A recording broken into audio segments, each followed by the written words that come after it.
Welcome to studios news బులెటిన్ల ముందుగా headlines. ప్రార్థనా మందిరాలపై దాడి చేయలేదని పాకిస్తాన్ అబద్ధం చెబుతోంది. విక్రమ్ మిస్త్రీ.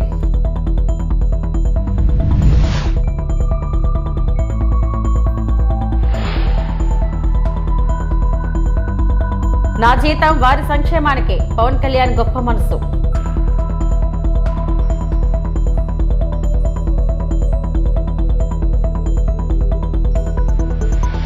తిరుమల తిరుపతిలో భద్రతా బలగాల మాక్ డ్రిల్.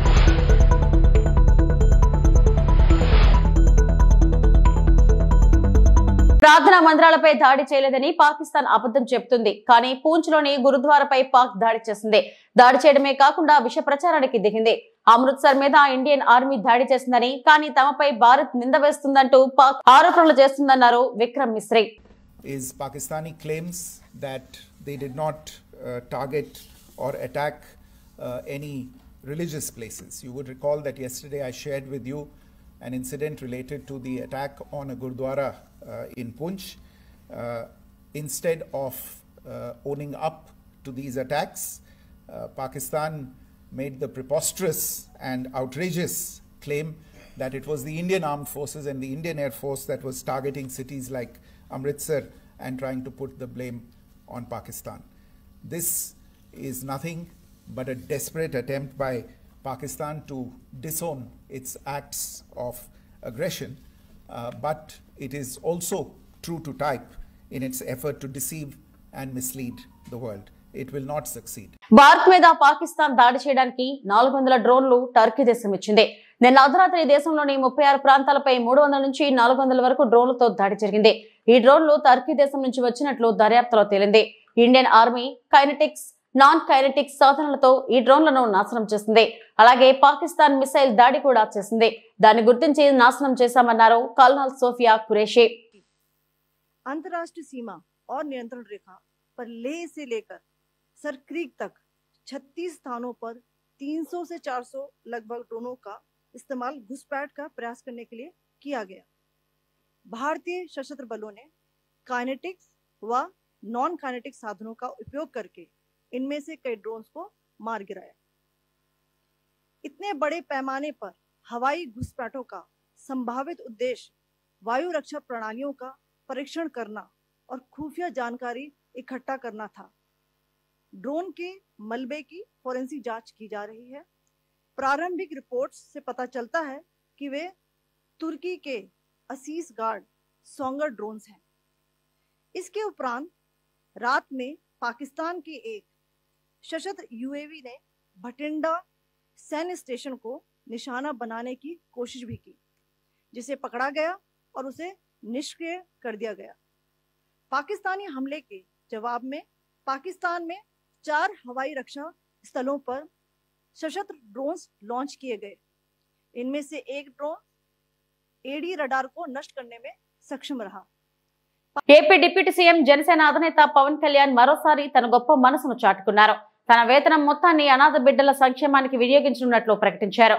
శుక్రవారం మంగళగిరిలోని క్యాంప్ కార్యాలయంలో పిఠాపురం నియోజకవర్గానికి చెందిన 42 మంది అనాథ పిల్లలకు ఒక్కొక్కరికి 5,000 రూపాయల చొప్పున 2,10,000 రూపాయల ఆర్థిక సాయాన్ని అందించారు. తన వేతనంలో మిగిలిన మొత్తాన్ని సైతం వారి బాగోగులు చూసేందుకు ఖర్చు చేయనున్నట్లు తెలిపారు.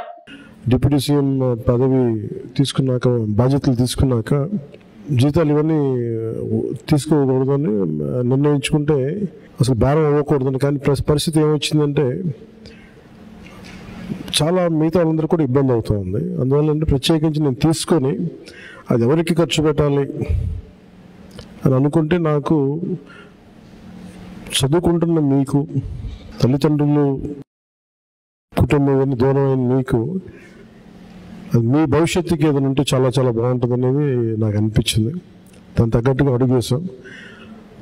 సో నాకు వచ్చే జీతంలో మొత్తం ఆ డబ్బంతా ఇట్లా మీ భవిష్యత్తుకి, ఈ పదవి ఉన్నంతకాలం, ఈ ప్రభుత్వం ఉన్నంతకాలం మీరు సంపూర్ణంగా చదువుకునే వరకు నెలకి 5,000 రూపాయలు చొప్పున మీకు అందజేయడం జరుగుతూ ఉంటుంది. ముఖ్యంగా ఇది మీకు ఎంత సహాయపడుతుంది అనేది మీరే చెప్పాలి నాకు.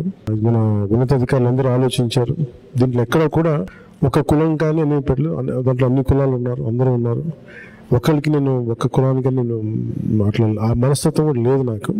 సో మనస్ఫూర్తి ఇంకోసారి మీ దృష్టికి తీసుకొస్తూ ప్రత్యేకించి మీ అందరికీ అంటే ఇది పని చేసి సంపాదిస్తున్నాం, ఒక ప్రభుత్వం తరపున పని చేస్తూ దాని నుంచి వచ్చిన జీతం చాలా బాధ్యతగా నాకు మీరిచ్చిన అధికారాన్ని తిరిగి తద్వారా వచ్చిన డబ్బుని తిరిగి ఏ పిఠాపురం అయితే నన్ను గెలిపించడానికి కారణమైందో అదే పిఠాపురం భవిష్యత్తుకి మీరందరూ పిఠాపురం భవిష్యత్తు ఇక్కడ ఉన్న పిల్లలందరూ సో మీ భవిష్యత్తు కోసం నేను దీన్ని తిరిగి జీతాన్ని ఇచ్చేస్తున్నాను. కలియుగ ప్రత్యక్ష దైవం తిరుమల శ్రీ వెంకటేశ్వర స్వామి వారిని పలువురు ప్రముఖులు దర్శించుకున్నారు.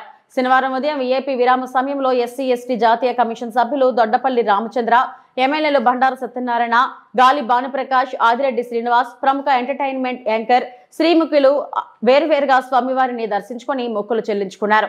దర్శనం అనంతరం రంగనాయకుల మండపంలో వేద పండితులు వేదాశీర్వచనం అందించగా ఆలయ అధికారులు శ్రీవారి తీర్థ ప్రసాదాలను అందజేసి పట్టు వస్త్రంతో సత్కరించారు.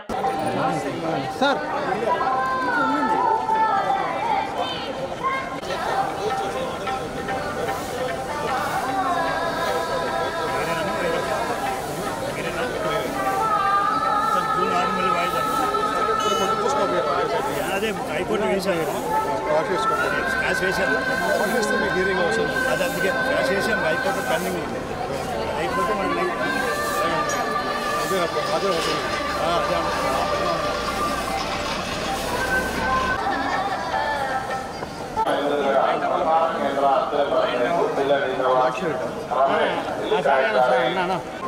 వెనకాల చూడండి.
అయ్యో నేను అస్సలు కళ్ళు తెరవలేకపోతున్నాను.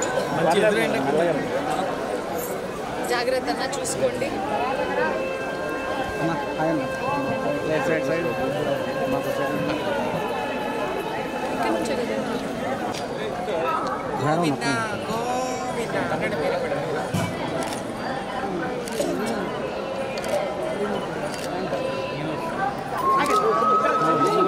చూడమ్మా నువ్వు మెల్లగా మెల్లగా మేడం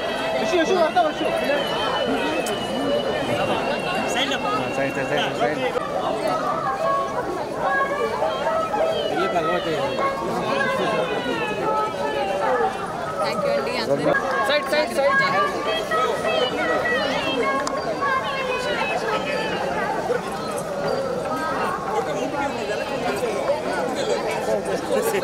ఆపరేషన్ సింధూర్ తో పాక్ వెన్నులో వణుకు పుట్టించారు భారత సైనికులు.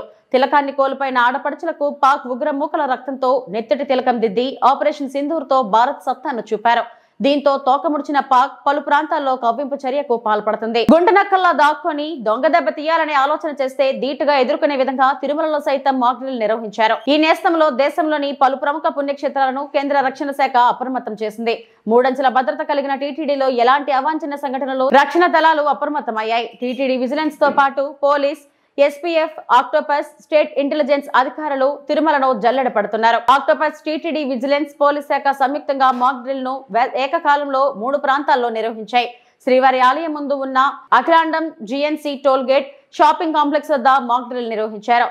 Dog squad, bomb squad, civil పోలీసులు, ఆక్టోపస్ దళాలు ఏకకాలంలో తనిఖీలు నిర్వహిస్తున్నామని డీఎస్పీ విజయశేఖర్ తెలిపారు.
పేద ప్రజలకు పార్టీ తరపున ఉచిత వైద్య సేవలు అందించడం అభినందనీయం. కూకట్పల్లి ప్రతినిధి శ్రీనివాసరెడ్డి. పేద ప్రజలకు పార్టీ తరపున ఉచిత వైద్య సేవలు అందించడం అభినందనీయమని కూకట్పల్లి కాంగ్రెస్ పార్టీ ఇన్ఛార్జ్ బండి రమేష్ పేర్కొన్నారు. పార్టీ కేపీహెచ్బీ డివిజన్ నాయకుల ఆధ్వర్యంలో శనివారం కేపీహెచ్బీ కాలనీ 7వ స్పేస్ లోని బాస్కెట్ బాల్ గ్రౌండ్ లో మెడికవర్ హాస్పిటల్లో సౌజన్యంతో ఉచితంగా మెగా వైద్య శిబిరం నిర్వహించారు. ఈ కార్యక్రమానికి రమేష్ ముఖ్య అతిథిగా హాజరై శిబిరాన్ని ప్రారంభించారు. ఆయన స్వయంగా వైద్య పరీక్షలు చేయించుకున్నారు. ఈ సందర్భంగా రమేష్ వైద్య శిబిర నిర్వాహకులు రంగా, నితీష్ గౌడ్, ప్రవీణ్ కుమార్, పొడుగు అప్పారావు, అరవింద్ రెడ్డి, రంగస్వామిలను అభినందించారు. భవిష్యత్తులోనూ పార్టీ నాయకులు మరిన్ని సేవా కార్యక్రమాలను నిర్వహించి ప్రజలకు అందుబాటులో ఉండాలని సూచించారు. ఈ కార్యక్రమంలో పార్టీ కూకట్పల్లి నియోజకవర్గం మాజీ అధ్యక్షుడు సేరి సతీష్ రెడ్డి, మేకల మైకేల్ తదితరులు పాల్గొన్నారు.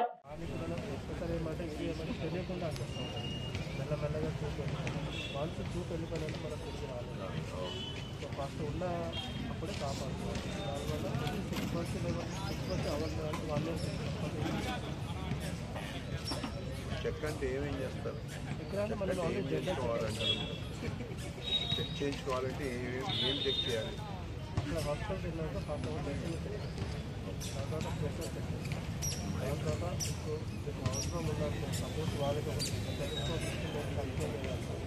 డ్రాప్ చేస్తాం.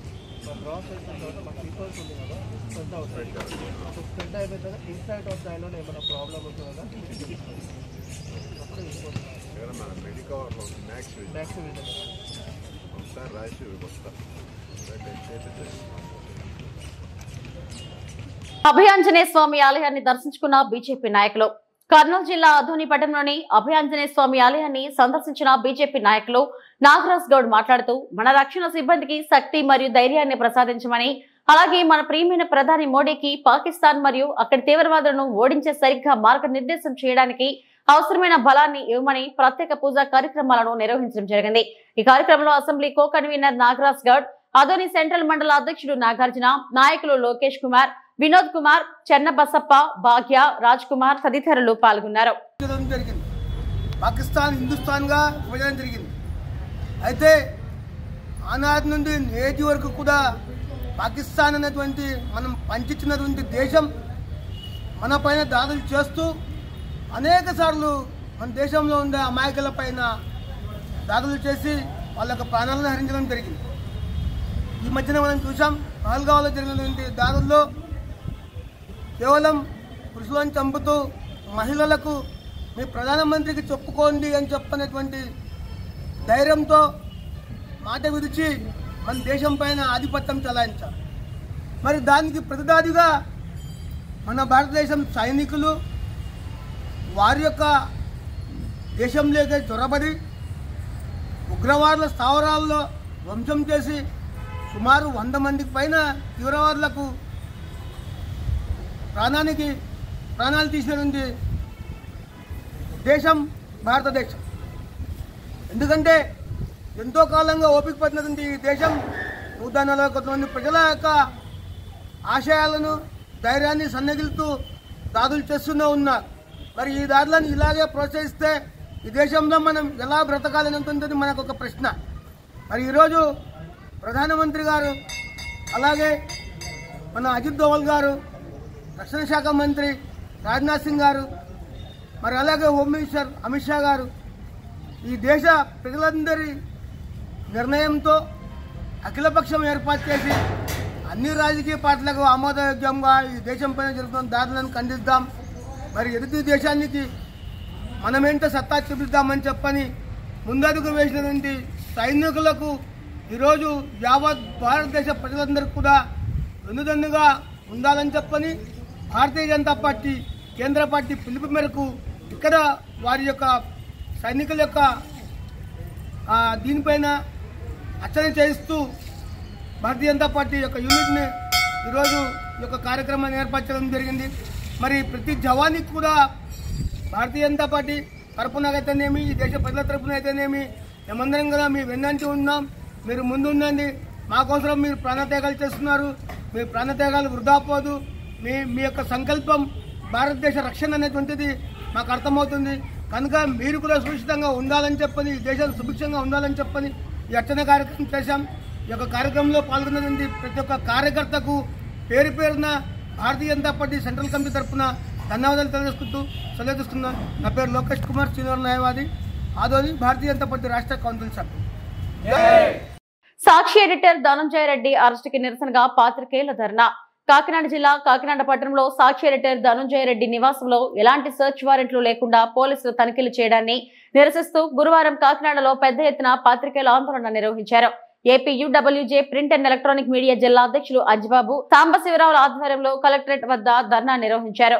సాంబశివరావు అంజిబాబు మాట్లాడుతూ గత వైసీపీ ప్రభుత్వ హయాంలో ఇటువంటి దాడులు జరుగుతున్నప్పుడు ఇదే కూటమి ప్రభుత్వం ఖండించడం జరిగింది. పోలీసులు నిబంధనల ప్రకారం వ్యవహరించాలి, ముందస్తు నోటీసులు ఇవ్వాలి, ముందస్తు నోటీసులు ఇవ్వకుండా అరెస్టు చేయడం సరికాదని తమ గళం వినిపించారు. పోలీసుల వైఖరిని ఖండిస్తున్నామన్నారు. డిఆర్ఓ వెంకట్రావుకు వినతి పత్రం ఇచ్చారు. పెద్ద ఎత్తున ప్రింట్ అండ్ ఎలక్ట్రానిక్ మీడియా పాత్రికేయులు పాల్గొన్నారు. గత వైసీపీ ప్రభుత్వ హయాంలో ఏదైనా దాడులు జరిగినప్పుడు ఇదే కూటమి నాయకులు ఖండించడం జరిగింది. పోలీసులు నిబంధనల ప్రకారం వ్యవహరించాలి, అరెస్ట్ చేసే ముందు నోటీస్ ఇవ్వాలి, లేదంటే సెర్చ్ వారెంట్ ద్వారా సోదాలు జరపాలని. అందుకు విరుద్ధంగా ఈరోజు సాక్షి ఎడిటర్ ఎవరైతే ధనంజయ రెడ్డి ఉన్నారో ఆయన ఇంటికి ఎలాంటి వారెంట్ లేకుండా వెళ్ళారో దీన్ని రాష్ట్ర వ్యాప్తంగా ఉన్న అందరు జర్నలిస్టులు కూడా ఖండిస్తున్నాం. మీకు నిబంధనల ప్రకారం మీరు వెళ్ళండి, సెర్చ్ వారెంట్ వెళ్ళండి, సెర్చ్ చేసుకోండి, 41A నోటీస్ ఇవ్వండి, అరెస్ట్ చేయండి. అంతే తప్ప ఇష్టారాజ్యంగా దయచేసి వ్యవహరించద్దు. పాత్రికేయులు సమాజంలో వ్యవస్థగా గుర్తించాలని కోరుతున్నాం. ముఖ్యంగా ఏదైతే ఈరోజు ధనంజయ రెడ్డి ఎడిటర్ గారి మీద జరిగిందో ఆ దాడిని తీవ్రంగా ఖండిస్తూ భవిష్యత్తులో ప్రభుత్వాలు ఎలాంటి దాడులు జరిపినా లేదంటే ఎలాంటి కక్షపూరిత చర్యలకు పాల్పడినా కూడా ఖచ్చితంగా జర్నలిస్టులు స్పందిస్తారని ఈ సందర్భంగా ఏపీడబ్ల్యూజే ఎలక్ట్రానిక్ మీడియా తరఫున హెచ్చరించడం జరుగుతుంది. అధికారంలో ఉన్న ఏ ప్రభుత్వం అయినా సరే కాపాడటంలో ఈ మధ్యకాలంలో చాలా విఫలమవుతున్నాయని చెప్పి ఈ వరుసగా జరుగుతున్న సంఘటనలు బట్టి చెప్పవచ్చు. అయితే ప్రభుత్వాన్ని మేలుకొల్పడానికి వ్యతిరేకంగా వార్తలు రాస్తున్నారని చెప్పి అనుకుంటున్నారు తప్ప ప్రభుత్వానికి క్రింద స్థాయిలో జరిగే ఈ యొక్క ఇబ్బందుల్ని వార్తల రూపంలో తీసుకురావడం ద్వారా ప్రభుత్వం వాటి మీద చర్యలు తీసుకుంటుందనే ఉద్దేశంతో జర్నలిస్టు తన పని చేసుకుంటూ వెళ్తాడు. ఇంటిని స్వాధీనం చేయడం, కుటుంబ సభ్యులను భయభ్రాంతులు చేయడం ఇది ప్రజాస్వామ్యానికి తీవ్రంగా ముప్పుగా ఏపీడబ్ల్యూజే కాకినాడ జిల్లా యూనిట్ తరఫున మేము తీవ్రంగా ఖండిస్తున్నాం. అయితే ఆయన ఏదైనా తప్పు చేసి ఉంటే ముందుగా సెర్చ్ వారెంట్ ఇవ్వడం కానీ ఎఫ్ఐఆర్ వేసి చట్టపరంగా న్యాయపరంగా చర్యలు తీసుకోవాలి తప్ప అర్ధరాత్రి ఇంటికి వెళ్ళడం, ఉదయాన్నే ఇంకా మంచం నుంచి లేవకుండానే ఇంటికి వెళ్ళి పోలీసులు సోదా చేయడం అనేది ఇది రాజ్యాంగానికి విరుద్ధం అని చెప్పేసి, అలాగే ఈ యొక్క పత్రికల నోళ్లు అలాగే ఛానళ్ళ గొంతులు నొక్కడంలో ప్రభుత్వం అవలంబిస్తున్న వైఖరిగా మేము తీవ్రంగా ఖండిస్తున్నాం. నా పేరు అంజిబాబు, ఏపీడబ్ల్యూజే కాకినాడ జిల్లా శాఖ అధ్యక్షుడు. ఇండియా పాకిస్తాన్ మధ్య జరుగుతున్న యుద్ధంలో వీరమరణం పొందిన జవాన్ మురళీ నాయక్ కుటుంబాన్ని పరామర్శించడానికి శ్రీ సత్యసాయి జిల్లా పెనుకొండ నియోజకవర్గం గోరంట్ల మండలం పల్లితండ గ్రామానికి రానున్న మాజీ ముఖ్యమంత్రి వైఎస్ఆర్ కాంగ్రెస్ పార్టీ అధ్యక్షులు వైఎస్ జగన్ మరియు ఉషశ్రీ చరణ్, మాజీ మంత్రి శ్రీ సత్యసాయి జిల్లా వైఎస్ఆర్సీపీ అధ్యక్షురాలు. పహల్గాంలో జరిగిన సంఘటన యావత్ భారతదేశం చూసింది. దాని ప్రతీకారంగా భారతదేశం కూడా మిషన్ సింధూరాన్ని లాంచ్ చేసింది. మిషన్ సింధూరాలో భాగంగా పెనుకొండ కాన్స్టిట్యున్సీ గోరెంట్ల మండలం కలితాండకు చెందిన మురళీ నాయక్ కూడా ఆయన కూడా తన వంతు దేశ ప్రేమ చాటుతూ వీర మరణాన్ని పొందినాడు ఈ యుద్ధంలో. ఈరోజు జగన్మోహన్ రెడ్డి గారు వాళ్ళ తల్లిని తండ్రిని ఇద్దరిని కూడా ఫోన్ ద్వారా పరామర్శం చేయడం జరిగింది. వాళ్ళ తల్లి బిడ్డని తన కొడుకుని చదివించాలని ముంబైలో కష్టపడి పనిచేసి అదేవిధంగా భీమ్ వ్యాపారం చేస్తూ వాళ్ళ తండ్రి మురళీ నాయక్ ఎప్పుడు కూడా చెప్పేవాడంట చిన్నపిల్లోడి నుంచి కూడా ఆర్మీకి పోవాలా, ఆర్మీకి చేరాలా అని. ఒక్కరోజైనా యూనిఫామ్ వేసుకొని చనిపోయాలనే ఆశయానికి చాలా కష్టపడినారు వాళ్ళ తల్లిదండ్రులని ఈరోజు గుర్తు చేసుకున్నారు. అటువంటి వీరమాతని కలవాలి, అదేవిధంగా వాళ్ళ ఆ కుటుంబానికి పరామర్శించాలి. ఎల్లవేళలో మేము అండగా ఉంటాము అని భరోసా కల్పించడానికి మే 13వ తేదీ జగన్మోహన్ రెడ్డి గారు వచ్చే మంగళవారం మే 13వ తేదీ పెనుకొండ కాన్స్టిట్యున్సీ గోరెంట్ల మండలం కలితాండకు వచ్చి ఆ కుటుంబాన్ని పరామర్శిస్తున్నారు. ఈరోజు ఎన్ని డిఫరెన్సెస్ ఎవరికున్నా కూడా నేషన్ కమ్స్ ఫస్ట్. ఈ ఒక తరుణంలో ప్రతి ఒక్కరు కూడా అప్రమత్తంగా ఉండు తన వంతు సేవని ఈ దేశానికి అందిస్తాం. అటువంటి దాంట్లో మేము ఎంత దూరంగా ఉన్నా కూడా బార్డర్ కు కూడా ప్రతి ఒక్కరు కూడా ఒక రెస్పాన్సిబిలిటీతో ఫీల్ అయి ఆ కుటుంబానికి నిలబడాలి. ఆ కుటుంబానికి నిజంగా భగవంతుడు ఈ ఒక ఘటన నుంచి బయటికి రావడానికి మనమందరూ కూడా ప్రార్థించాలి. అదేవిధంగా మురళీ నాయక్ ఆత్మ కూడా ఎక్కడున్నా కూడా వీరమరణ పొందిన మురళీ నాయక్ ఆత్మ కూడా శాంతించాలి అని ఈరోజు మేమందరూ కూడా మనస్పూర్వకంగా కోరుకుంటూ జగన్మోహన్ రెడ్డి గారి పర్యటన అయితే మే 13వ తేదీ మంగళవారం గోరెంట్ల మండలం కలితాండలో ఉంటుంది అని అధికారికంగా దృఢపడిస్తున్నాం. ఇవి ఇప్పటివరకు నా బులెటిన్ అప్డేట్స్. నమస్తే.